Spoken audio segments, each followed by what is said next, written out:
So if you went looking for this problem and you were asked to graph this without a graphing calculator, you might be really mad at your teacher. But actually, it's getting you to practice something that's been shown before in your course.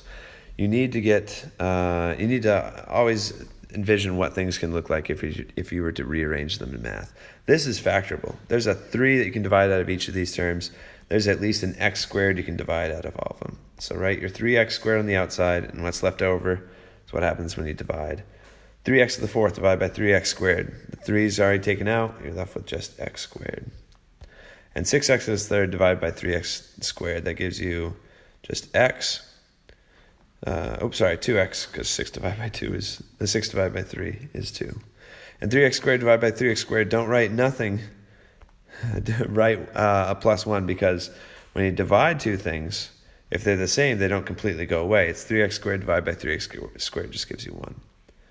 And so this is what our bottom looks like.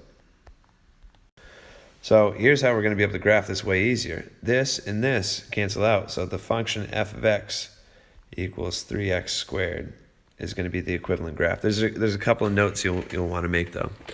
Actually, I think there's just one. When we cross-canceled, we lost some information. -1 can't be in the domain of our function, because if you were to plug in a -1 down bottom, you'd have a divide by 0 problem. So there's technically going to be a hole when x equals -1 in the graph. But for graphing this is just a straightforward quadratic, where instead of it being just x squared, it's going to be 3x squared, so the parabola will be narrower.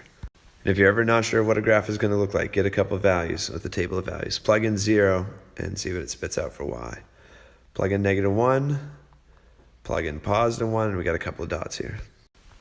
So there we are at y equals 3, and there's a sketch of our graph.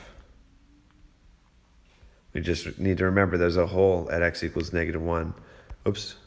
Sorry, I missed that. That's a big no-no. There's a hole here. I need to draw an open circle, because we said x equals -1 was not a member of the original domain. We know it's going to touch that point, but there technically needs to be a hole there, because -1 could not be plugged into the original function without having a divide by 0 error.